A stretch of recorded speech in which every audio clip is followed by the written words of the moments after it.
Thanks so much, Phil, for introing and encouraging us in this space as well. So really appreciate it. So thank you all for joining us this evening. We've got a fair bit of content to get through today. So I might try and get into it.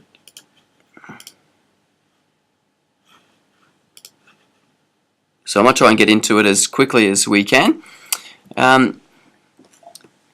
Before we do get started, I'll just explain that you can change the quality of the video that you're receiving by clicking.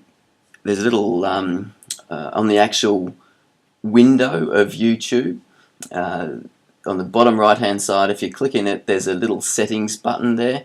So if you feel that your quality isn't as good as it could be, then click on that button. You can change it to a higher quality stream that you're receiving. Also, please feel free to put your questions in via the chat section. I've got that facility open and watching it all the time. So please feel free to ask questions during that using that mechanism. And additionally, before we get into the main content, it is important to understand that the content that we're delivering tonight is advice of a general nature only. Please don't take it as personal advice. We can provide that to you, but this isn't the forum to receive that advice. The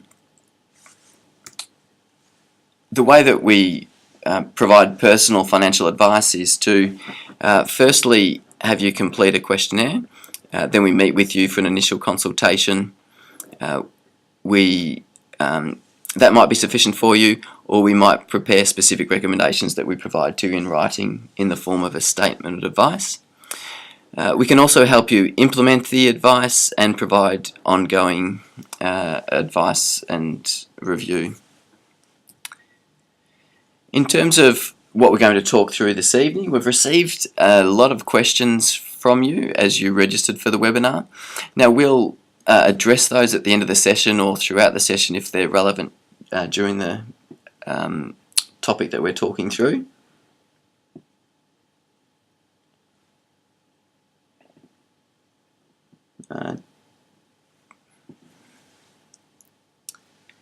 So we're going to firstly discuss investment structures, because you need to work that out first. Then we'll look at what investment assets and classes there are to invest in. Understanding your own circumstances is key. We can learn when it's good and not so good to change your investment option.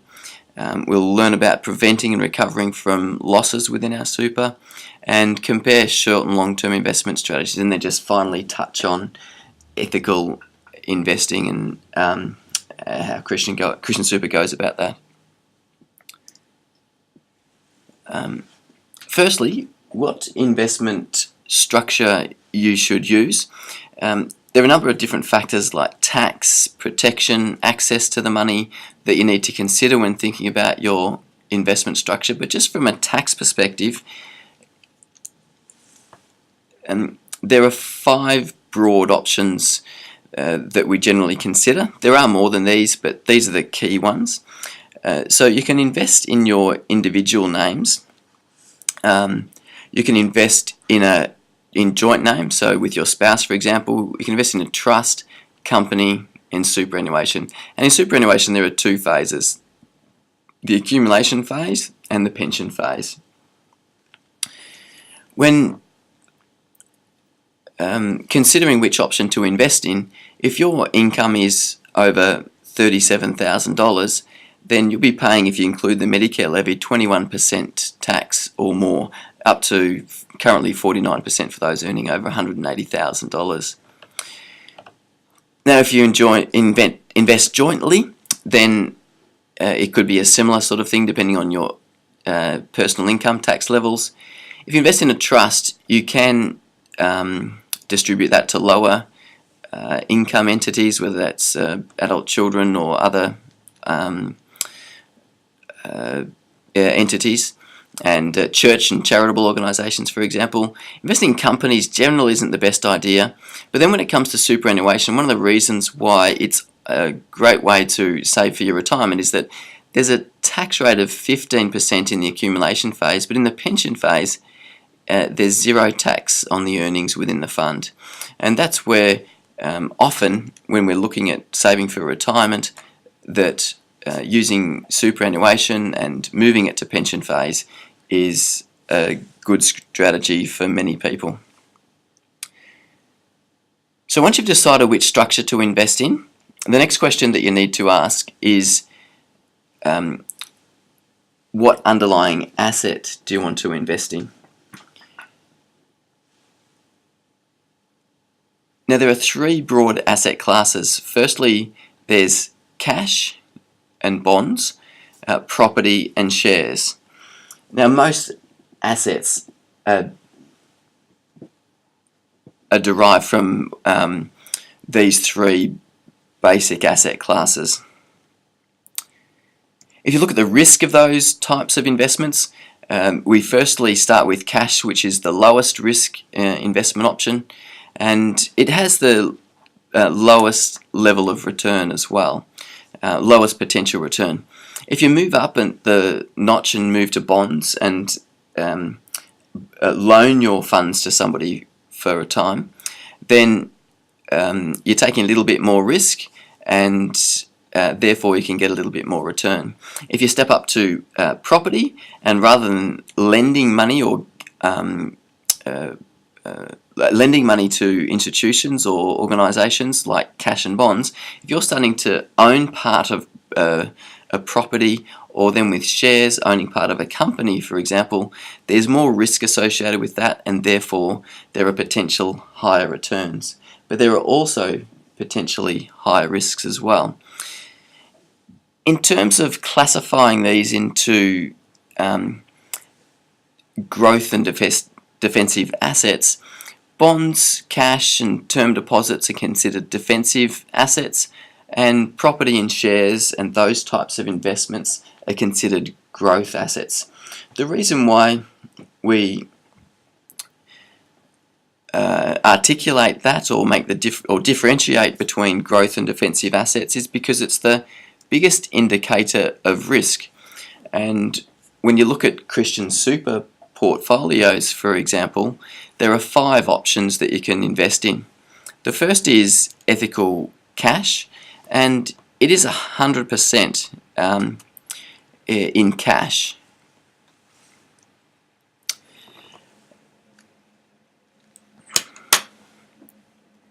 So therefore it's 100% defensive assets and very low risk. When you look at the ethical stable option, there's 35% in growth assets and 65% in defensive assets, and therefore there's a little bit more risk because you've got some growth, and therefore it's considered medium risk. We look at ethical balanced, it's 50-50 or 52-48 growth defensive, and therefore it's medium to high risk. My ethical super is 74% growth assets and 26% defensive assets, and therefore it's high risk. And then 100% growth is high risk again. So it gives you a sense of that the biggest indicator of risk is the mix of growth and defensive assets, or sometimes that's called equity bond. It is good to diversify. It's the closest thing to a free lunch, and what enables you to capture all of the opportunities there are, not all of the opportunities, but much of what the global market has to offer. It helps you to miss out on opportunities. And also smooths some of the bumps in the road without foregoing the potential return as well. And it takes a bit of the guesswork out of the investing process. There is that biblical principle of dividing your portion to 7 or 8 if you don't know what misfortune may occur on earth. And I guess that's a good investing fundamental, that many of the long-term foundational truths come from the Bible, and that's one of them. Now, looking at diversification and why it is good to invest in a range of asset classes, this chart shows the returns of the various asset classes from 2002 to the 2015. So if you look at this first year, the highest performing asset class in 2002 was the global bonds. The next year, it was, if I can link it up, I think it was a small ordinaries index. So that is the small companies. The thing to pull out of this is that each year it's a different asset class. I think there's a year here where there's small companies that performed well after the global financial crisis. But if you look at it, it's really scattered. It's a different asset class each time that's performing well, and each year being a different asset class, it's hard to know which one's going to perform best next. So it is often a wise strategy to invest across the asset classes so that it evens out your return, because it's very difficult to predict which asset class is going to perform best next. But often what we do as investors is we project the immediate past year or past experience of investing into the future, and that often doesn't work. So bonds perform well in 2002, and if you moved all your money into bonds, then you would have performed a lot less than the previous year. So a key learning point there is that don't always project the immediate past return into the future, because often it is a different scenario to your immediate past experience. Often people think, well, how about we just invest in the best performing asset class? Well, research shows from research with Brinson, Hood and Biebauer that the asset allocation, so which asset class you're in, whether that property, shares, fixed interest or bonds, it accounts for 94% of the return, and security selection, that's trying to pick the right stock or getting in and out of the market, timing the market, only is 2% of return. And so it's important to understand that it's very difficult to time the market and pick the right stocks. So having a broad allocation across asset classes is generally a wise approach. So if we look at where we're at so far, we looked at asset classes perform differently each year. Diversification can reduce risk and enhance return. We looked at the growth and defensive asset allocation is one of the most significant indicators of risk, and we've looked at the fact that time in the market is difficult to do on a consistent basis. Now we'll dive into understanding our own circumstances. So when you're looking at your own personal circumstances, it's important to consider your investment time frame, how long you're investing for, what age you are and life stage, how much volatility can you handle personally in your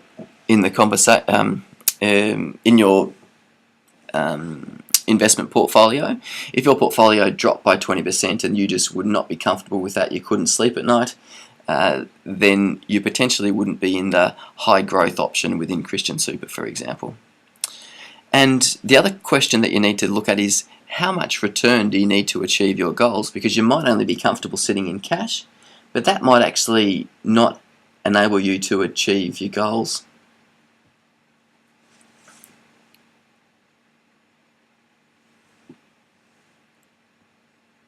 So looking at time frame, when you're looking at how long you're investing for, and in particular within your superannuation, it's for when you're starting out, it's for a very long time.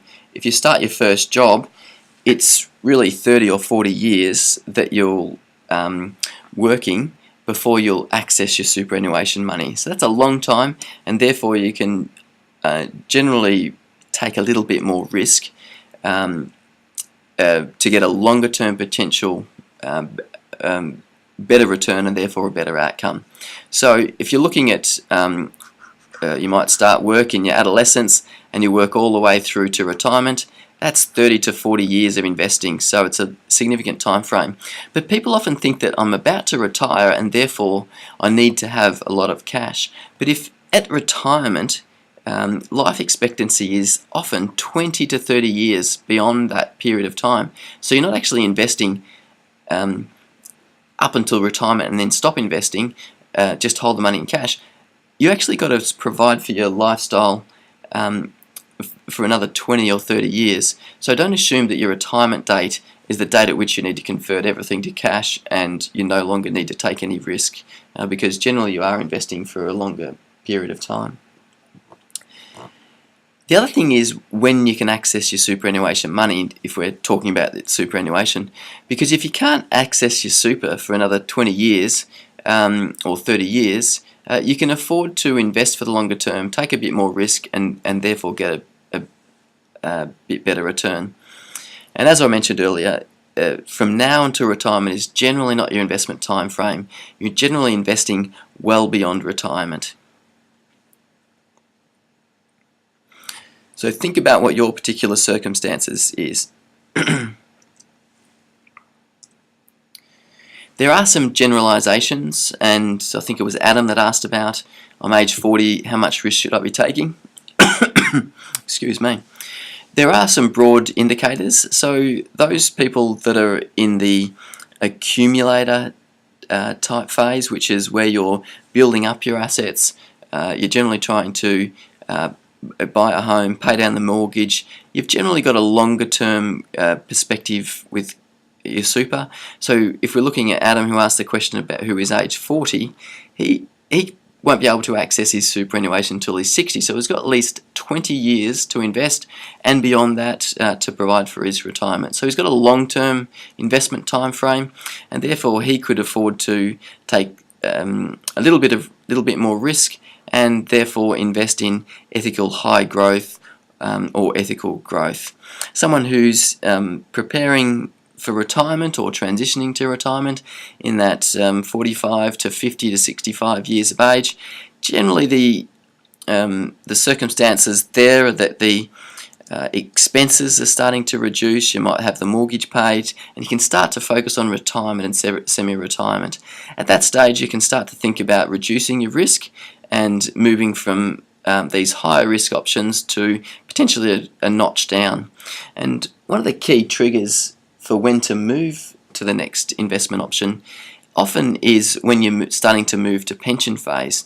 So when you've reached your preservation age, which is currently 56 and moving up to 60 depending on your date of birth, if you're approaching those ages, you can move your money to pension phase, and often at that point it is a trigger point to move to a less aggressive investment option.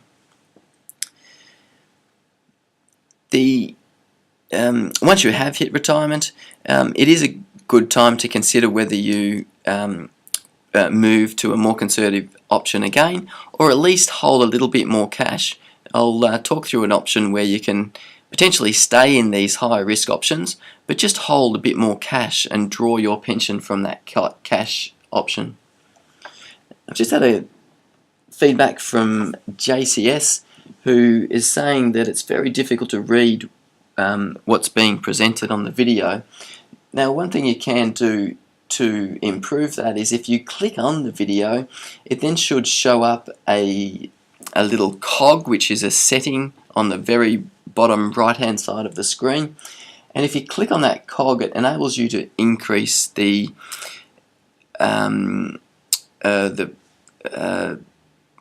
quality by selecting up to 720, I think 720p, or if you select that option, you'll get the highest quality video that's available if your internet connection enables you to do so. So change the setting in the video effectively. I hope you're able to follow that, JCS. So these are broad life stages that you can consider and determine whether these particular options might be suitable for you. But they are generalizations. It's not the be-all and end-all, obviously. We have people who are in the retirement phase who are more than comfortable sitting in the high growth option. so these are very much generalizations. We've got other people who are accumulators who are only sitting in cash as well. So it is important to consider your particular situation. When you start to look at Christian Super in a little bit more detail with the ethical cash option, then if you're invested in ethical cash, this is suitable for investments that are less than 3 years duration. So if you're needing to use the funds within the next 3 years, or generally next couple of years, ethical cash is not a bad option to be in. And you can look at the returns of the past few years. It's 4.6% when interest rates are a little bit higher, and now moving down to about 2.4%, with an average, I think, of 3.6% there.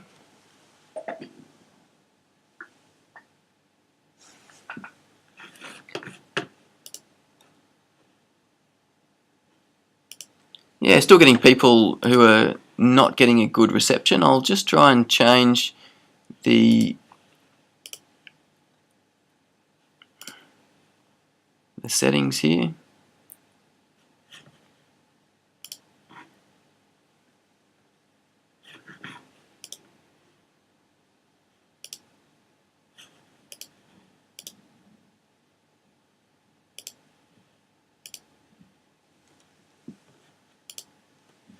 Seems like part of it is the upload rate that we're able to upload as, which isn't 720p, it's more like that 240, which does show that it is partly our end that's not providing the quality that we had planned for. Apologies for that. I'll continue to try to change to the 720, but we will have a recording for you later, so that you can look at it in a bit more quality at a later point in time.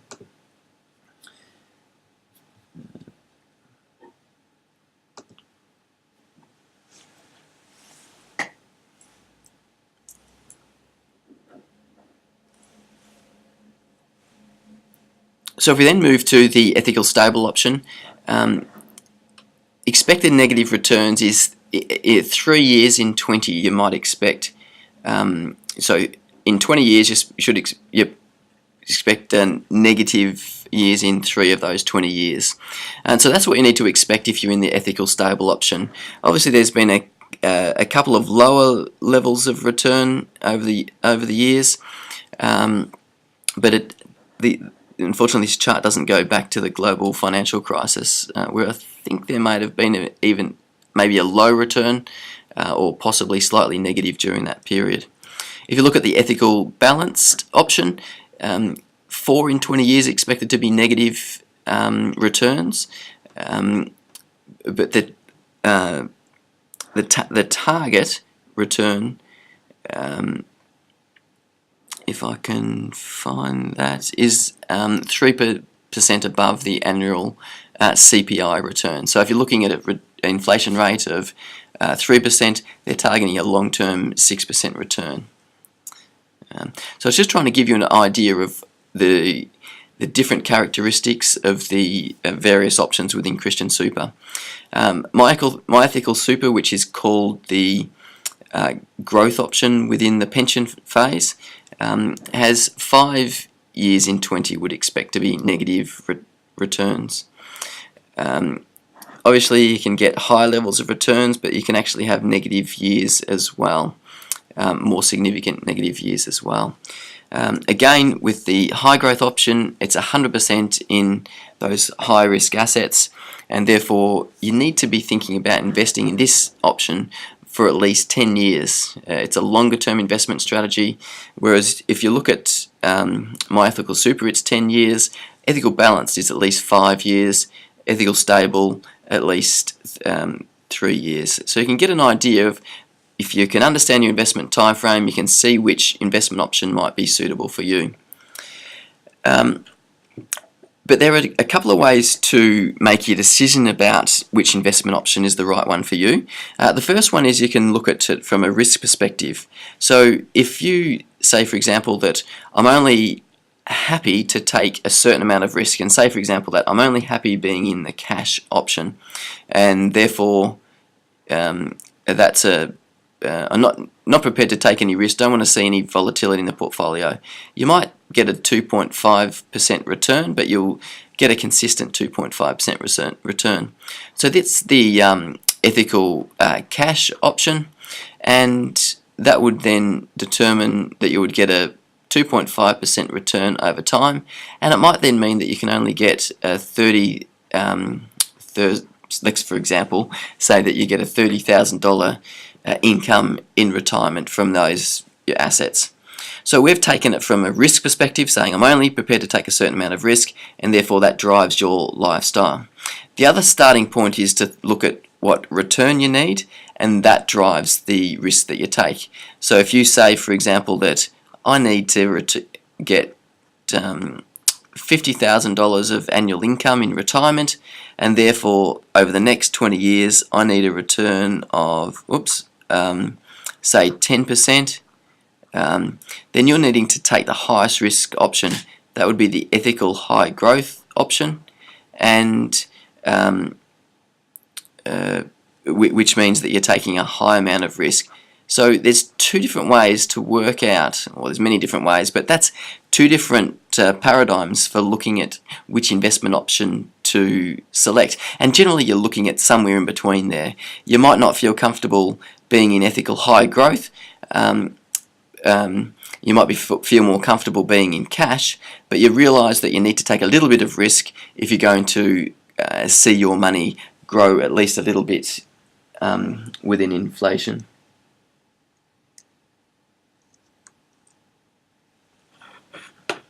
Yeah, apologies for the quality of the screen.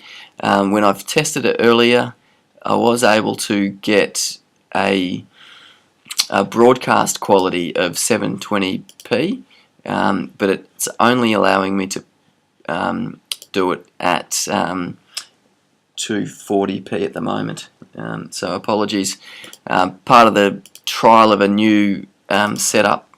Previously I've used GoToWebinar, and it's been a different different experience. So apologies that it's not coming through at the quality we would like.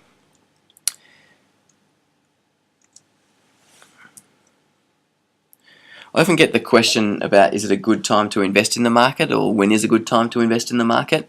And generally it's been because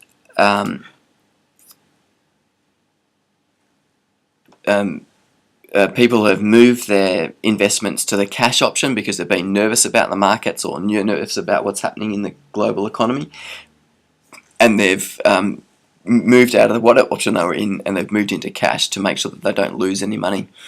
But the next question is, and the harder question is, when do I get back into the market?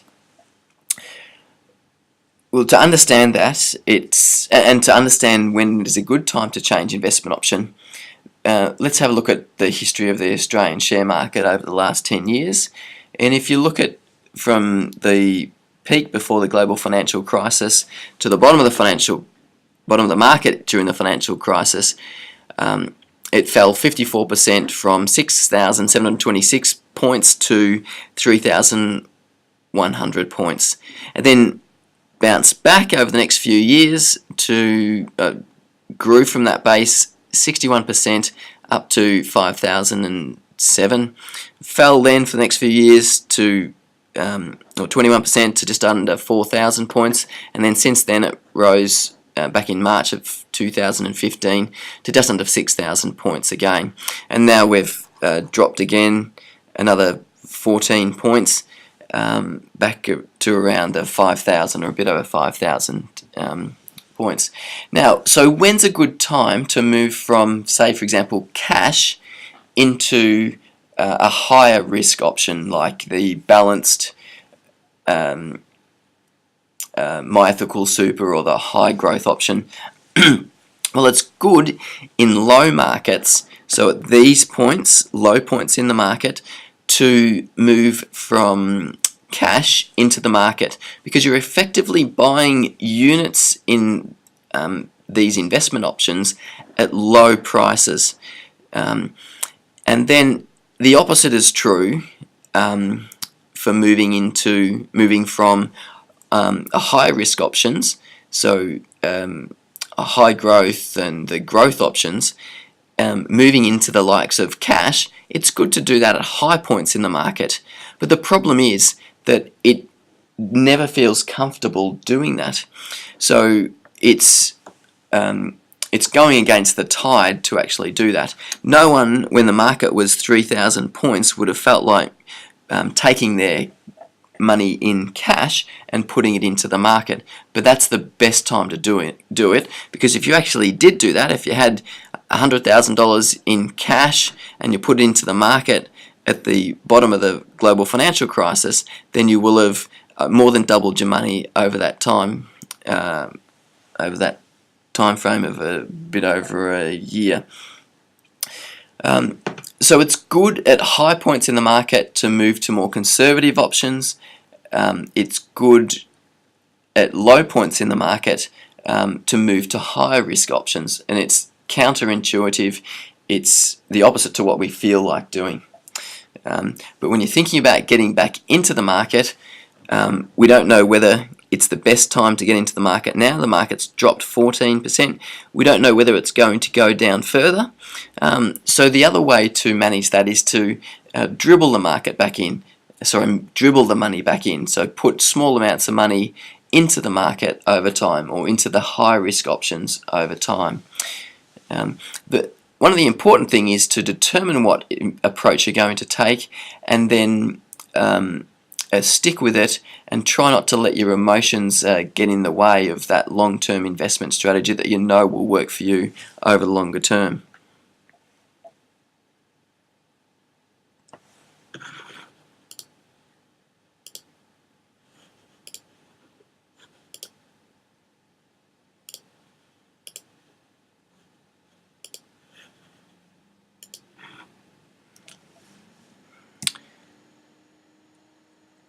I might just skip over that one.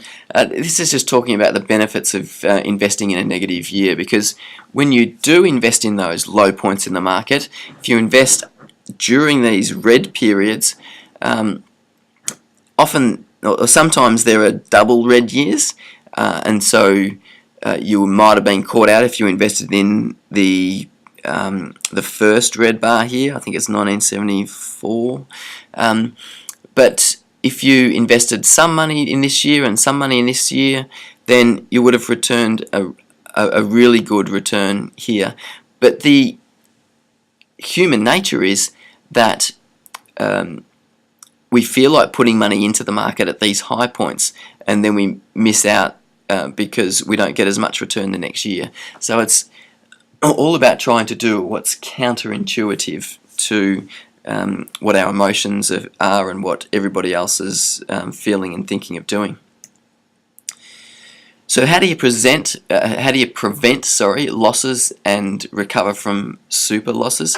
The first thing is not to panic. Understand that there are economic cycles. A lot of people said that the global financial crisis is different, and it's going to be a long-term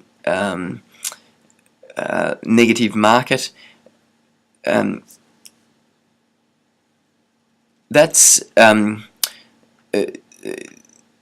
It was very difficult to have conversations because it was one of the worst. 2008 was the worst performance in, I think, the 109 years of Australian share market history. But it's important not to panic, that economic cycles are part of the economy.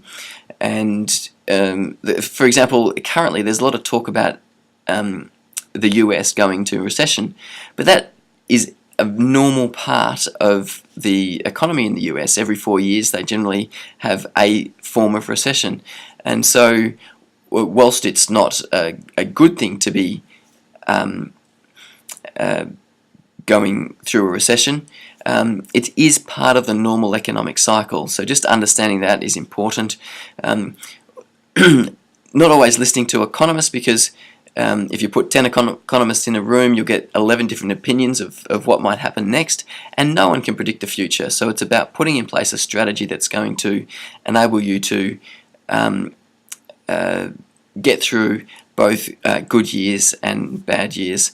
And often, if you have ridden the wave down in a negative cycle, often the best thing is to maintain your investment option and then ride the wave back up again.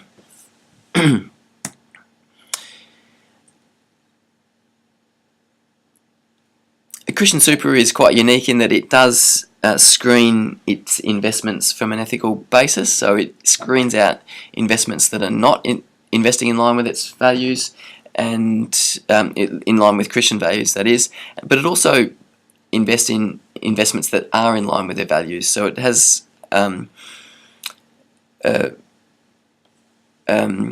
two sides of the investment screen, screening companies out and then putting in companies and investments and businesses that do align with its values. Christian Super also engages in activism with the various organisations that it's a member of. And one thing that I learnt a few years ago when I was considering whether it's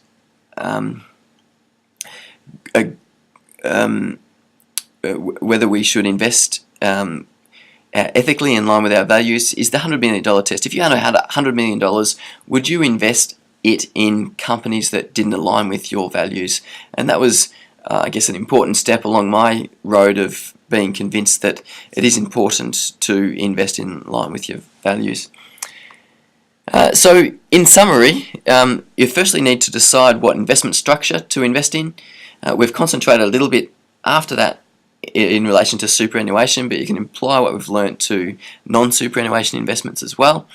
Then, once you've decided the structure, then decide what asset classes you're going to invest in. The most important one of those is the equity bond or defensive growth allocation. That's the biggest indicator of risk and therefore return. Understand your own circumstances and how long you've got to invest, because that is a good indicator of of how much risk you should take. Learn when to change and not to change your investment options, ideally changing into higher risk options at low points in the market and changing to lower risk options at high points in the market. And similarly, learn how to prevent and recover from losses with your superannuation money. And we've talked about comparing short and long-term strategies. So being in ethical cash is a shorter-term strategy. Being in an ethical growth or high growth is more of a longer-term strategy, a 10-year plus investment time frame. And we've just talked briefly about adding values to your money by investing ethically.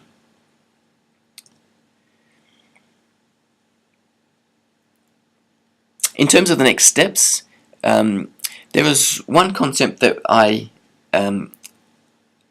haven't explained that I've recorded a video on. It's about an 8-minute video, and I'll make it available on the recording on this same page that you're on now.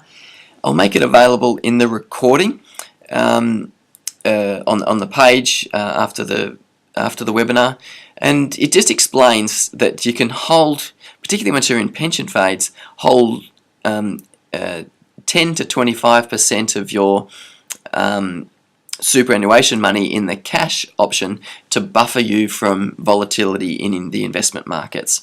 It's a very good one for those people, particularly in the transition to retirement or retirement phase, to understand and consider.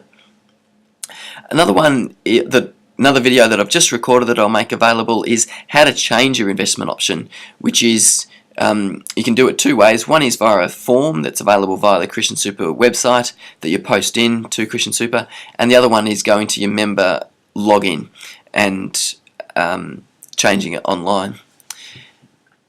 There's the link there to the Christian Super investment guide, which includes the form.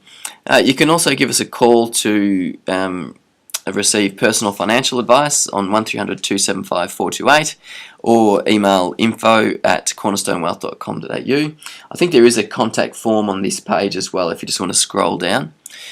And you can also call the Christian Super help desk and go to the Christian Super website for more information more broadly, including previous webinars as well. I'm now going to walk through the questions that you asked on registration for the webinar, and if you're not able to stay online to hear your particular question answered, I will be making the recording available for you. Feel free at this stage also to use the chat section to ask questions as well. But John asks, are there options for superannuation to be taken in one lump sum at retirement, either whole or in part, or does it all have to be paid as a regular income? Well, yes, you can take lump sums when you satisfy a condition of release. It is good to go to a previous webinar that you can get. There's two webinars that would be good for John to check out, and one is available. They're all available at the Christian Super website if you go to past webinars. But the two particular links that come back to the Cornerstone Wealth website, cornerstonewealth.com.au/retire 2015, and the other one is /TTR 2015, or actually it might be retire 2015. Those two webinars go into a lot of details about transitioning to retirement, and we will run through that, or we will be conducting that webinar in the new financial year as well. July, August, September, we'll be running those webinars again. Alastair asks, as a self-employed 50-year-old, how urgent is it and how much need I be putting into super as a minimum to make it worthwhile, or to make it work and worthwhile? I think I have $25,000 in there now. So a 50-year-old who's self-employed, the classic difficulty with somebody who's self-employed is they're not mandated to put money into their superannuation, and therefore often it's not something that's done. But it is valuable to do so. It can actually save you tax, because you can put a 50-year-old can put up to $35,000 into their superannuation as a personal deductible superannuation, and you can pay 15% tax on that versus whatever your marginal tax rate is. So it can not only save you a significant amount of tax, but it can help you build your superannuation over time. So I'd really encourage you to think about considering how much money you can put into your superannuation over the next few years, both as a tax saving strategy but also a retirement planning strategy. Tim asks, at what age should you start preparing for retirement by altering your investment option? I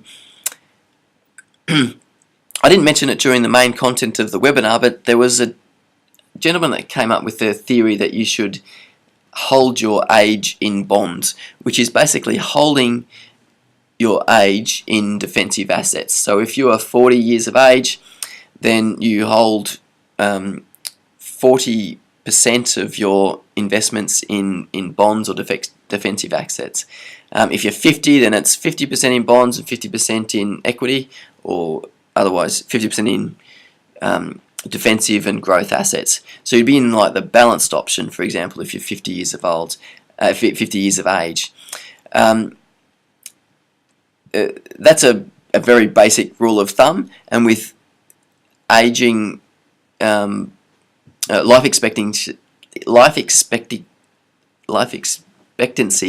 increasing, then it needs to be probably a little bit less than your age in bonds, because you need to provide for your retirement income for a bit longer than you needed to in the past. But it is, so the key trigger point, as I mentioned earlier, is when you reach your preservation age and you move your money to pension phase. You need to start drawing on it at that point in time, and then often we suggest changing the investment option. If it's not changing all of the investment option, it's at least holding some of the balance in cash to buffer you from volatility in the market as you're drawing down on the money. At what time do you start moving away from the ethical high growth? Well, it depends on your own personal situation and preferences, but generally when you're starting to transition to retirement, reach your preservation age, then it's a good time to start moving down to lower risk investment options. Kirsten asks, have I lost super money due to the global economic downturn? I've been in ethical growth for some time and I'm thinking of changing. I'm 53 years of age. Excuse me. At 53, based on that broad situation, that table that I showed earlier, that the different phases of life. When you're 53, generally we talk about not the high growth, but investing in the growth and the balanced option. So if you're looking at moving your risk a little down a notch, then moving from ethical growth to ethical balanced starts to move your risk profile down a little bit, and it's not a bad approach to take, particularly once you've reached your preservation age. In terms of answering the first question about the economic, have you lost money? If you were in the growth option, which is now called the My Ethical Super option, and you've held it through the global financial crisis, then over the 10-year period, then you would have averaged a 4.22% return. Over the 7-year period, it would have been more like 8.38% return. So if you held it over that longer term period and you're continually putting money into the market over these negative years, you would have not lost money over that longer term period. Malcolm asks, how do you estimate the amount of funds needed to be put aside to be able to survive on your superannuation if you are in your middle 50s? Often people quote needing $1 million to provide for your retirement, but it all gets down to, here's the link that I mentioned earlier to another retirement planning webinar, and it addresses how much you need to retire on. Often it's mentioned that $1 million is required to live on in retirement.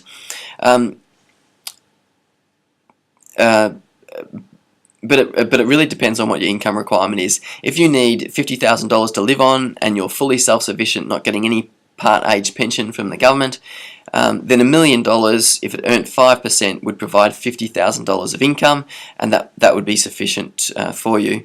But often people don't need or don't live on $50,000; they live on less than that, and often they're getting a part pension. So generally, you can meet your income requirement with a lot less than $1 million, and often $500,000 is quoted to meet the comfortable retirement expectations of a couple who owns their own home and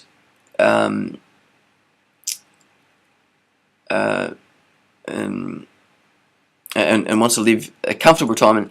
The survey shows that it's about $60,000 of income you need in retirement. But if you're getting a part age pension and you've got $600,000 of assets, for example, $500,000 or $600,000 of assets, you can partly draw on to make up the difference between the age pension and your $60,000 income. Then that should last you, for a number of years, if not to your life expectancy, depending on the returns of them of your money, then pretty close to your life expectancy. So check out that webinar. It goes into a lot more details about how much you need to live on in retirement.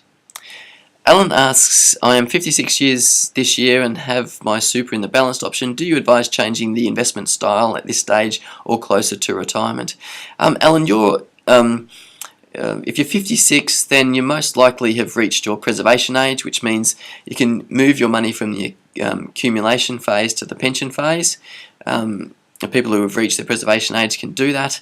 That has a couple of benefits. The tax benefits of moving to the 0% tax environment of pension phase, but it also means that you need to draw on your pension at least 4%. Someone between the age of 56 and 65 5 needs to draw 4% of the balance out of their pension each year, and therefore it's good to hold a little bit of money in the cash option, whether it's 1 year or 4% or 8 to 10% to hold 2 years of pension payments in the cash option, so that you can not touch the balanced option should we have negative markets.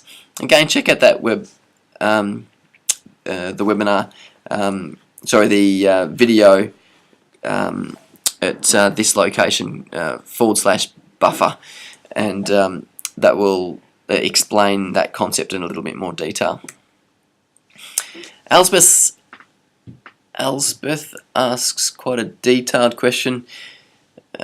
She's invested 25% in 4 of the 5 possible investment options with Christian Super. Is it a reasonable way to invest your retirement savings? It's true that this year I have lost some capital because my investment goes up and down with the market. I am reasonably content with this and don't see a need to change, but should I be concerned in the longer term? If I spent an annual fee getting someone else to manage how my money is invested, would I automatically be better off or not? For example, in 12 months, would I have more capital overall if somebody else managed it than if I left it invested at the current 25% split? It's a really good question, and no, there's no guarantees that paying somebody to manage your money is actually going to ensure that you get a better level of return.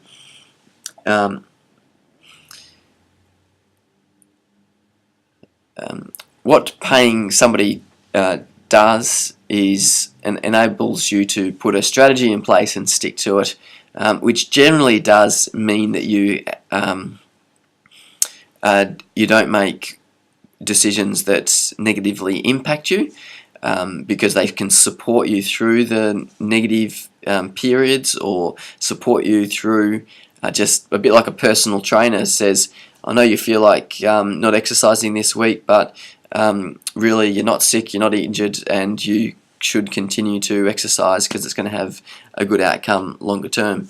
Similarly, investment advisors, financial advisors can help you to avoid selling out at low points in the market, help you to continue to invest in the market at low points in the market, and also help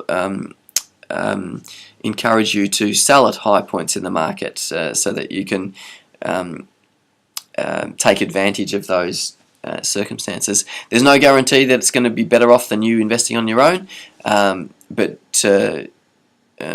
if they're reasonable fees, often it can provide the peace of mind and that people are searching for in terms of their longer term planning. It's hard to articulate, but often that's what is communicated back to us as advisors, that it's the peace of mind that somebody's looking after it for them, and that they've got a methodical, considered approach to it. Investing in 4 different options, 25%, it does give you some level of diversification, but really it is just like investing in one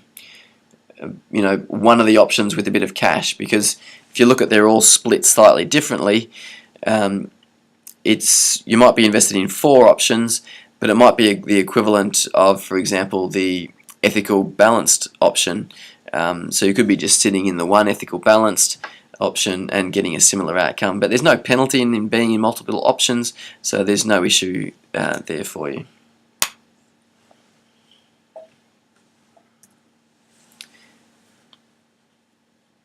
James asks, I have moved my super investments into the cash option during the market crash and volatility. I'm waiting for a better market conditions before switching back to the ethical growth option. Have you seen more stability on the markets recently, or is it still too early to say? This is a classic question. People are wanting to know, has volatility gone from the market? Are things looking up? Are we likely to see an upturn in the market? But the problem is that volatility is here to stay, particularly with more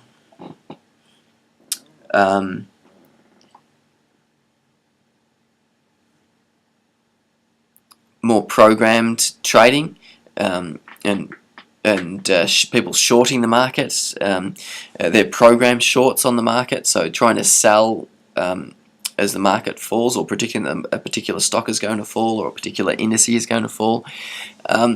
Volatility is here to stay, and it's very difficult to predict when markets are going to turn, because generally markets going up generally precede the economy getting better. It's a forward-looking indice is the share market, so it's very difficult to predict, and it's about being methodical, having a plan in place, and potentially investing small amounts over time to get the money back into the market, and then consider what your long-term asset allocation wants to be, so that you don't end up changing investment options too often, because changing too often it actually has a negative impact on the market. So on your long-term investment returns. Just had a question from David saying, I'm 57. If I go to the pension phase, can and should I add more cash into my super fund, or would investing in shares, say, outside of the fund be better? Often, I don't see why it would be better, particularly if you're still working and got a taxable income, to be investing outside of super. If you're moving your money to pension phase and taking advantage of that tax-free pension environment, then I don't see the benefit in actually investing outside of super, unless you're wanting to take advantage of franking credits or something along those lines. In terms of holding more money in your super fund, when you move to pension phase, generally what you do is you maintain a minimum balance, and that's currently $5,000 in your existing superannuation account, and you move the rest of the money over to the pension phase. So most of the money ends up being in the pension phase, and it's at that point in time we generally, for our clients, encourage them to hold a couple of years pension payments in cash. If you've got $100,000 in your pension account, you're between 55 and 65 and need to draw 5% of the balance each year, we'd be holding around 10% in cash, and if markets are at a high point, we then replenish the cash. Watching that video on cornerstonewealth.com.au/buffer goes into that in a fair bit of detail, so check that out, David. Hope that helps answer your question. Feel free, anyone else, to ask questions via the chat section of the site there. Again, apologies for the quality of the video that's coming through. I've tried several times to change it, but unfortunately it's not allowing me to do it. I think it's to do with the bandwidth on my facility here.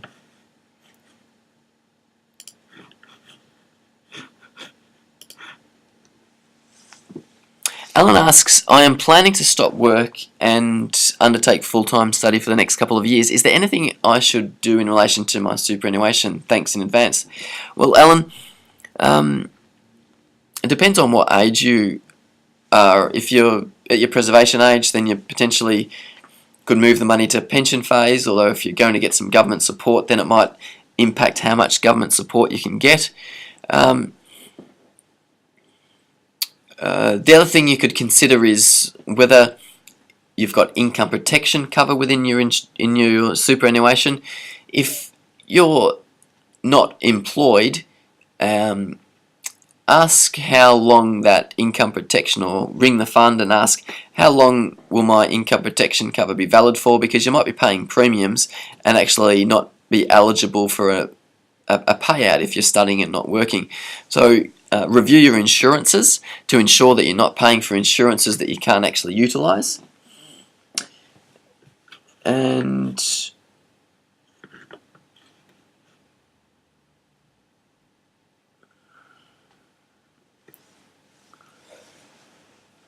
what else? That's all I can think of at the moment, Alan.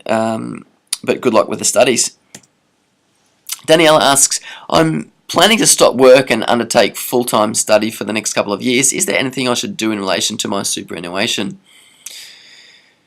Maybe that was Daniela, not Alan. Sorry, Daniela, if that was your question. I've just answered your question to Alan. John asks, if the market drops and if experts predict a recession, how do you know when to switch from shares to cash? It's a very good question. When the experts predict a recession, it's not always going to be a recession because so often they get it wrong. Although if you keep predicting a recession long enough, then you're going to get it right eventually.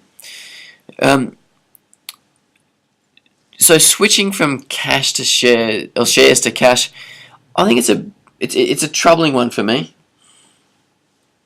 because the approach that we like to take is a measured approach. So if you want to switch between investment options, it's you have to have strong emotional intelligence, because often at low points in the market, that's when you feel like moving from your shares to cash. And as I was saying earlier, that's the time that you don't want to be doing it.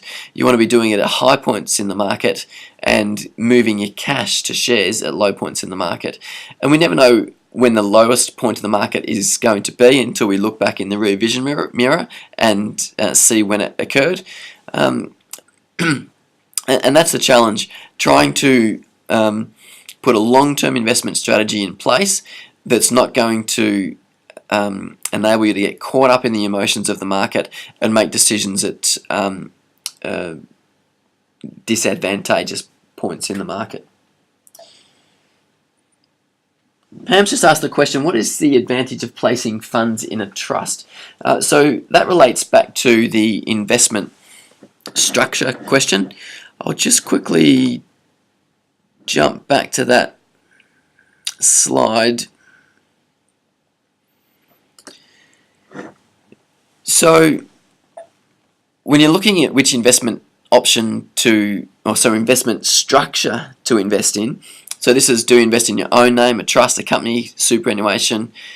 Pam's asked specifically about a trust. When's that useful? Well, it's useful when potentially you've got money that you don't want to invest in the superannuation environment because either you have a long time frame before you can touch it. You might be well under 60 years of age and therefore not able to touch the money for a long time. You might want to support church and charitable organisations. That's a good. So if you don't want to put it in super because you don't want to lock it up there, a trust is a good way to hold investable assets if you've got numerous entities to distribute it to. So take advantage of a range of marginal tax rates to reduce the overall tax paid on the earnings of the investments. And also you can distribute tax effectively to those church and charitable organisations.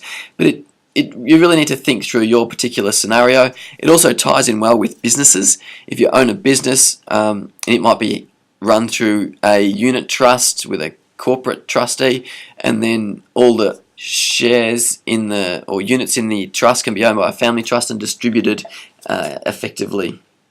So it really depends on your particular circumstances, and quite a difficult one to summarise in a short amount of time over at a webinar. But thanks for the question, Pam. Hopefully I was able to answer at least a little bit of your question there.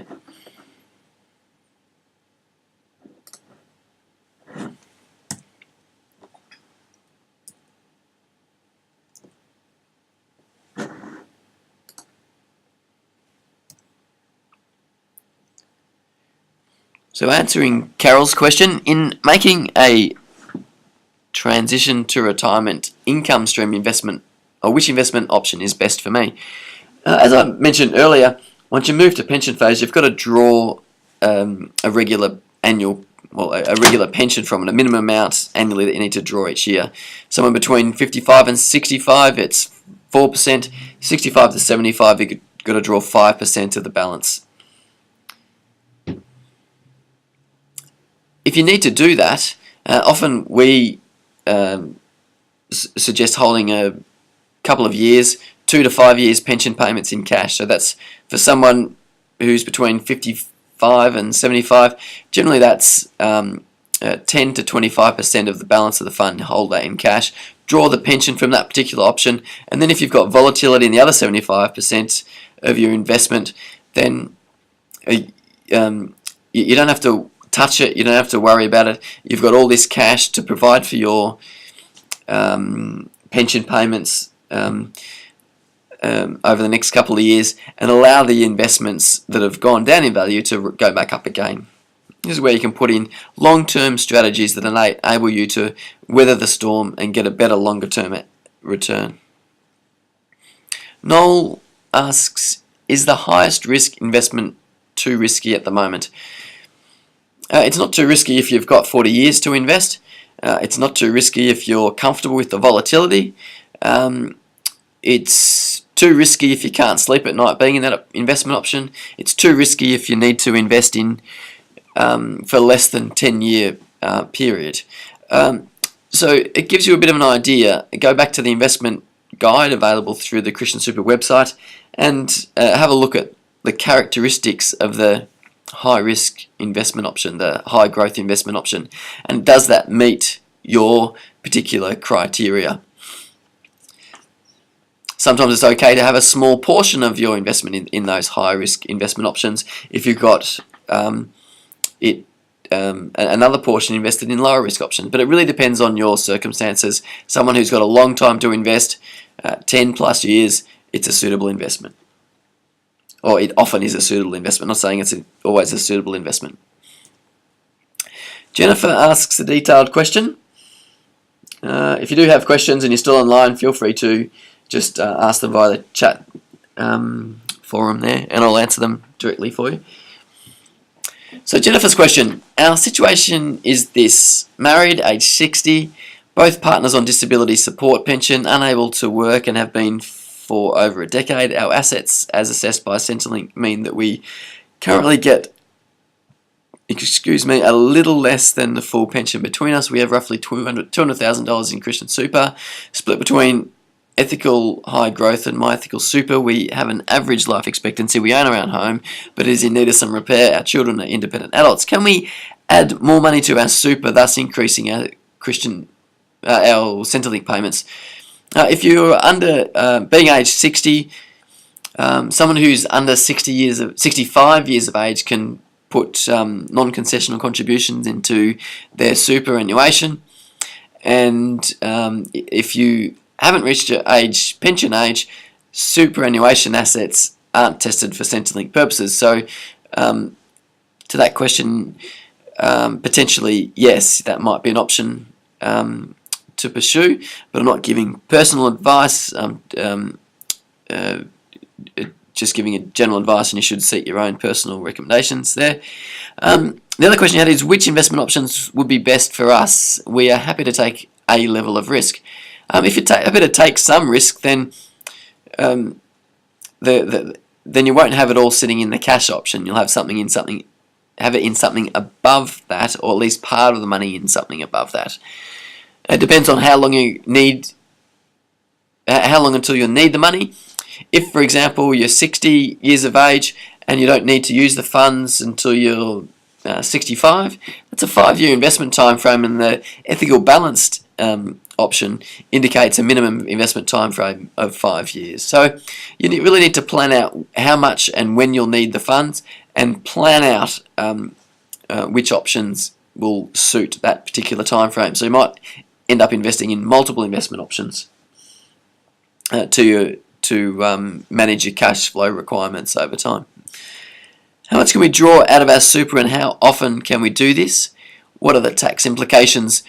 As someone who's over 60 years of age can withdraw superannuation money either in the form of a pension or in lump sums without paying tax.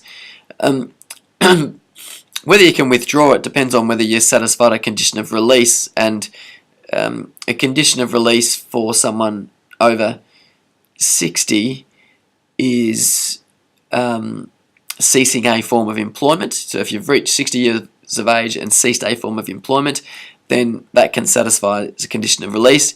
If you if you're under 60, then the condition of release is to cease employment and intend not to return to the workforce. And the definition of that is working no more than or less than 10 hours a week. So if you're not going to work more than 10 hours a week, then that satisfies the condition or definition of retirement. How do we work out how much and when to draw from our super as we grow older so that it still keeps going until we're in our late 80s or possibly early 90s? The only way to manage that is to draw as minimal as possible to meet your income requirement needs, and you draw it down as required. Hope that helps answer your question, Jennifer. Trudy asks, please outline the taxation rulings in regard to superannuation. I'm not sure whether that's referring to any budget changes, but there are a number of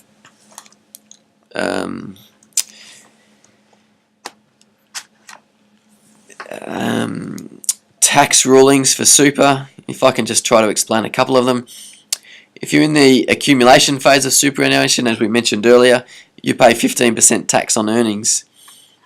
It's all quite difficult to. It's going to be a very detailed response to your question. I might just refer you back to the retirement planning webinars. So they're on the Cornerstone Wealth website and / retire 2015, and the other one is, I think it's TTR 2015, or go to the Christian Super website and look under previous webinars, and it talks about all the ins and outs of superannuation and tax associated with it.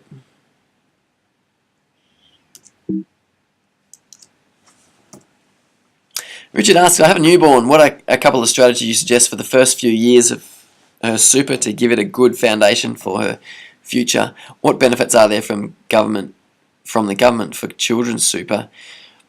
It's not a strategy that we commonly recommend, establishing superannuation accounts for children, but if you do have surplus funds, you've paid down the mortgage, you're well and truly saved for your own retirement, then it's a reasonable thing to do. But often when investing for children, we focus on investments outside of superannuation because it enables them to potentially use it to buy a house or pay for their education or do overseas travel, or those things that are a little bit more important to them a bit earlier, because superannuation for a child, they won't be able to access it until they're at least 60, assuming the rules don't change and they don't make that preservation age later. So it's not a really common strategy, but it is a strategy that potentially the more wealthy pursue, because they can pay 15% tax on earnings within the superannuation, even though they can't touch it until the child is 60. If they've got surplus funds, it just enables them to boost their financial situation for retirement. Luke, what amount should a 27-year-old be aiming to save up by retirement age in 40 years? It's a good question. It's probably worthwhile checking out that the first of the series of retirement planning webinars, which are available via the Christian Super website, or if you go to cornerstonewealth.com.au/retire 2015, or we'll be running another webinar later on in the year as well. But often, as I mentioned earlier to another similar question, people say that you need, your house paid for, and a couple might need $1 million to provide for $60,000 of income requirement over their retirement years. So the $1 million figure is often floated around. If you're partly eligible for an age pension, then it can be less than that. And if your income requirement is less than the $60,000 that we've talked about, then you need less funds. So it's a very hard question to answer in a very concise way, but checking out some calculators could help you understand that a little bit more fully. Jody asks, what are the best options for my super whilst raising a family and having very little savings at the end of each week? I'm in my late 30s and probably have around 8 years ahead with children at home. What would then be the best plan after they leave the nest? Once kids have left the nest, it's a real opportunity to plough significant amounts of money into the superannuation, either in the form of salary sacrifice or, if you're self-employed, personal deductible contributions, because it not only saves tax, but it helps boost your superannuation significantly as you're approaching your transition to retirement and retirement years. Often you can utilise your superannuation whilst you've got young children to get cost-effective insurances, so death and TPD, for example. If you're not working or not working enough hours, then income protection cover isn't that useful. But definitely death and TPD are an effective way to get access to insurances without it affecting your cash flow when you've got high expenses as you raise kids.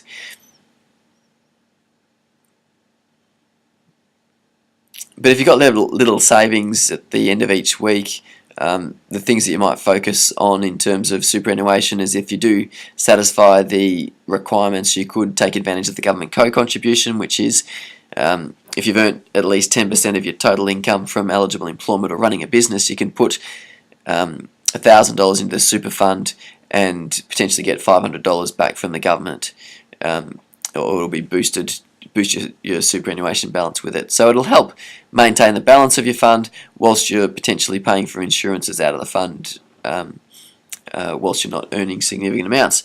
There are income thresholds that government co-contribution cuts out at, so you just should check that out before putting $1,000 into your super, and so you don't do it unnecessarily.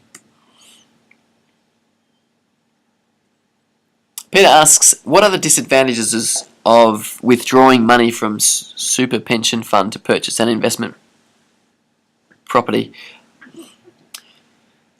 I would suggest the main disadvantage is the 0% tax environment. I think others might be having lumpy assets.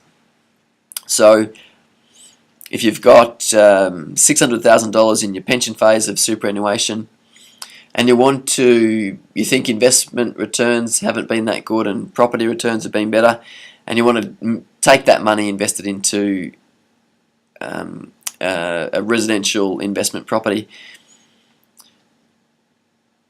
if that's your only investment and that investment generates $30,000 of net income and your income requirement is $50,000, you can't sell off the garage 1 year to make up the other $20,000.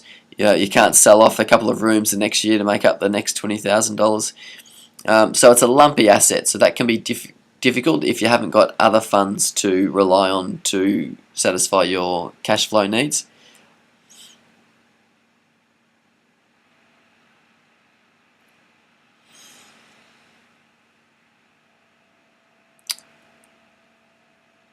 So what you can consider is, if you are wanting to invest in residential real estate, for example, or other real estate, is don't take it out of the pension phase of superannuation. Roll it over to a self-managed super fund, assuming that you can do it without utilising or using debt.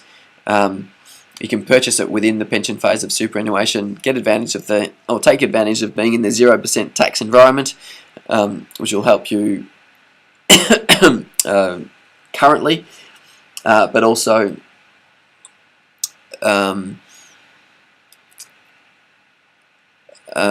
assuming that the property increases in value. It'll also mean that you will avoid the capital gains tax in the longer term. So say for example you bought a property for $500,000 today, and you sold it in 10 years time for $1 million. That $500,000 gain inside of the pension phase of superannuation would not be taxable, whereas if you held it in your own name outside of superannuation, then somebody, either yourself or your beneficiaries, would need to pay that tax. Excuse me, pay that tax at some point in time. The drawbacks of that particular setup is that there are additional accounting and establishment fees each year as well. So, yeah, good question. Hope that's largely answered it for you, Peter.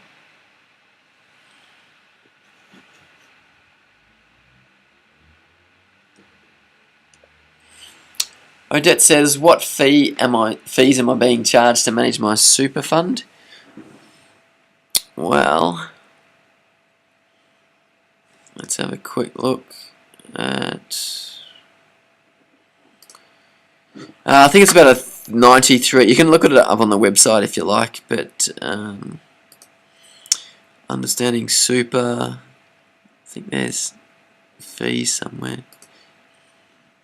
There it is, fees and charges. I think it's $93 per annum, sorry, $91 per annum. And then depending on what investment option you're in, there's what they call an indirect cost ratio, which is the estimated cost of investing your funds. And then there's also a 0.2% of the balance is an expense recovery fee. Now, the guys at Christian Super recently let me know that Christian Super is ahead of the game in representing this fee under the new rules. So it looks sometimes a little bit higher than what other funds are, but it's because they've adopted the rules that are going to be coming in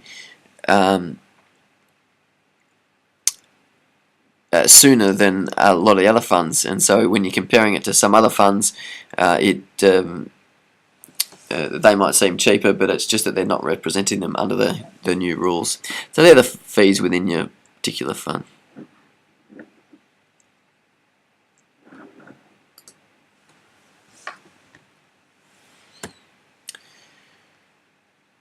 Paul asks, what should your money be invested in? Doesn't seem to be doing very well here. Well, it depends on what investment option you're in and what your objectives are. But if you've got superannuation guarantee, your 9.5% coming in from your employer, and you've got a fair amount of time to invest, then you know, one of the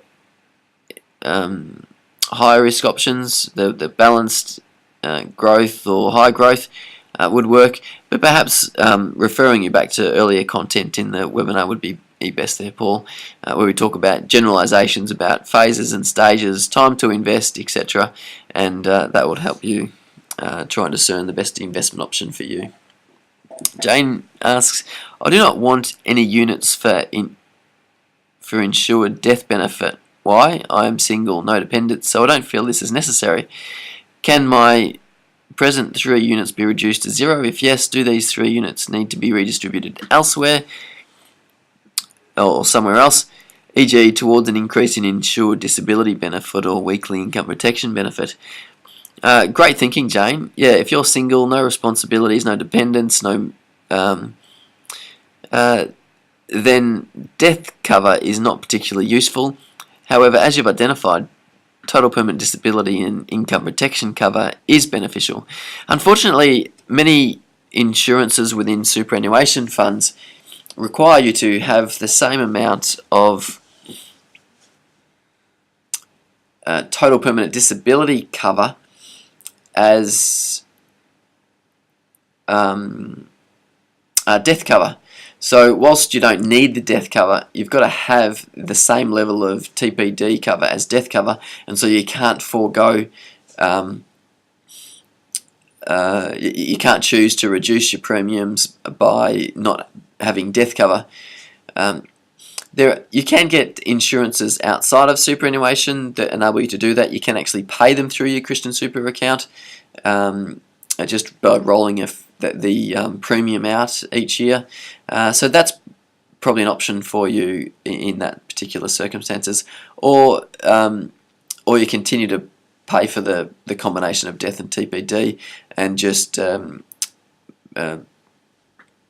make sure you have a binding death nomination and a will in place that directs the proceeds in the event of your death to where you want it to be directed.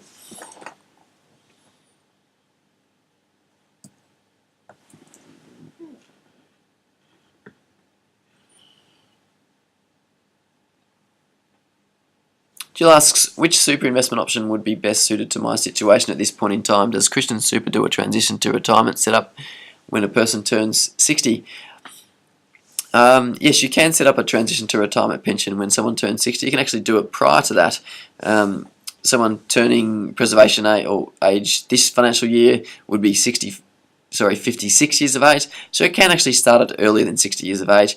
But the reason why people think about it more at 60 is that everything you draw from superannuation at that stage is tax-free, whereas it's partially taxable when you're under 60 years of age. And I've talked through earlier holding a certain amount of cash in that pension phase of superannuation. Now that concludes the webinar for this evening. Apologies that we weren't able to feed you through the highest quality video. It looks like that was an issue on my end, that I couldn't get it to broadcast at the higher rate. It must be something to do with the bandwidth at this end. Apologies for that, but I will have a recording available for you at a later point in time, and hopefully I can pull that through at a higher quality. Thanks for joining us, and I look forward to the next webinar. And hopefully we can make it work a little bit more smoothly than this one. Thanks again for joining us. Good night.